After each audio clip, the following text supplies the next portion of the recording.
Welcome to The Human Mind, Discourses from Así Hablaba Quetzalcóatl, Thus Spoke Quetzalcoatl, Part 2 of 2, and Words of Wisdom.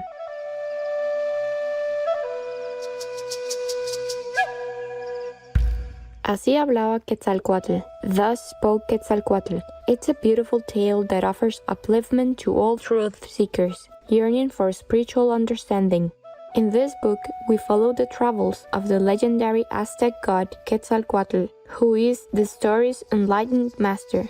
In his offering of discourses to earnest seekers, we see that Quetzalcoatl highlights the importance of the inward journey, transcending both time and space. This journey connects us with the inner heavenly light and music. Thus, the words from Así Hablaba Quetzalcóatl illuminates one's spiritual endeavors with profound truth. Let us continue with selections from Así Hablaba Quetzalcoatl, Thus Spoke Quetzalcoatl, with insightful wisdom from the enlightened master on the true meaning behind the many happenings in nature.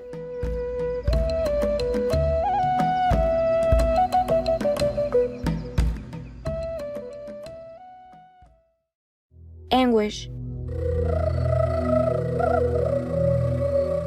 And they asked him, "What can you tell us about anguish?" And he sat among them, and so he said to them, "My heart is sad, and my forehead is covered with a cloth of sweat when I feel that anguish visits your homes, because almost all the time, brother fear calls her. And what are you afraid of? Perhaps you are afraid of losing your clothes, or of losing the clothes of your clothes, or of losing the sandals that cover your feet, or the palm roofs which cover your heads? If life brought you without anything, what are you afraid to lose? Why don't you give yourselves until you become naked? In this way you will not owe anything to life. In this way you will even give away anguish and fear, and you will be without them. She makes days pass by very slowly, and tears the veils that cover the serene dwelling of your inner silence. Look at the flowers in the fields, and the trees, and the roads. They do what they have to do, and do not know anguish. Look how they dress in colors without sumptuousness, and are great in their simplicity. Which road turns into itself?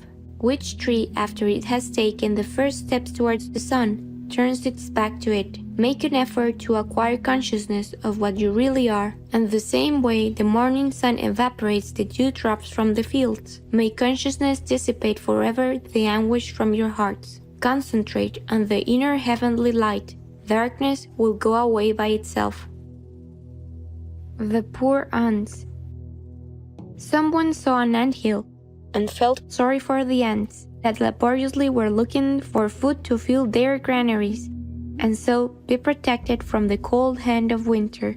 Then, taking some grains in his hands, he said, "Let us put these grains at the anthill's entrance, so in this way they will fill it faster." When Quetzalcoatl saw what he was doing, he told him, "Just because you wish comfort, do not let the ants become used to such comfort. You can do more harm to them than benefit in their process of evolution. Let them value what they keep by the effort they make to keep it. Do not forget that it is only suffering what raises you up. If you want to help, devote yourself to give only strength. This way, that effort and that suffering can be carried with more joy. There is a great wisdom and love in respecting the evolutionary processes." Sister illness. And he arrived to a site where there were many sick people, and fever lay down among them, and it was eating from their hands, and pain was their collective blanket.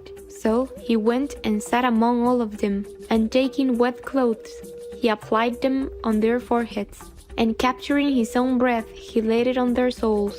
And so he said to them with comfort, "Blessed are you, brothers, because Sister Illness is determined to come and purify you. And saying nothing, she has entered into your bodies and has possessed them. Is it not true that the corn, when on the corn cob, considers the hand that sifts and unfastens it from the corn plant and beats it over the millstone until it is transformed into corn flour as an illness? What would the corn say if it had a mouth to speak? But you who see its transformation say, the corn is worth for the tortillas we make out of it, and it rises when it becomes our food. Don't be ignorant, and don't think that everything that happens to you is a punishment from the gods. Because indeed I say to you, nothing happens under heaven unless it is for man's sake and his evolution. But I also say to you that not always what happens is what we wish, but what is more convenient to our ascension. That which comes to us is not always what we plan with our limitations and selfishness, but instead what will make us become conscious and messengers of light as time passes by. You must know that man's heart was made to be broken. It is like the cover of the seed which must become broken to let the stalk grow up, come out of earth's darkness, and meet the light. Where the echo lives. That evening, the potent voice of Quetzalcoatl resounded all over the valley, reaching the mountain where the echo lives, and when the echo answered back, he talked to the multitudes that were listening to him like this. Town of Tula, what is the use of my words if they make an echo in your hearts without leaving any trace?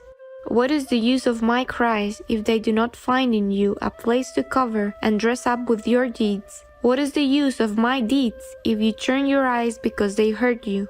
Indeed, I tell you that it is easier to move this mountain than to move a heart that doesn't wish to move. Indeed, I tell you that all the wind of the world would not succeed in moving one single leaf from the tree of apathy. When are you going to understand, sons of Tula, that a road is made only when walking? When are you going to understand that only bleeding feet can give testimony of the path? If by any chance you want to know about the suffering of a flower, will you go to ask one of the Pallas's flowers, when even heat is rationed for its benefit?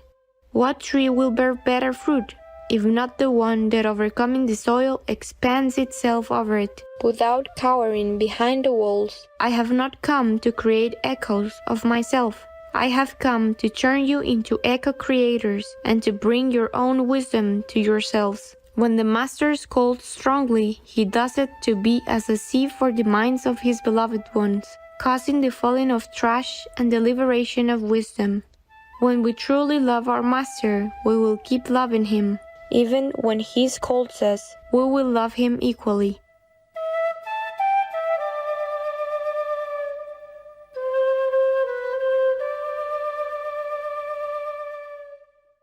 You have been told that you have a disease that can't go away. Even with medication, it can't go away. But you make some changes in your diet and lifestyle. The disease is gone for you. Dr. Neil Bernard, MD, vegan, on the vegan diet. Joyful viewers, it was a delight that you could join us today.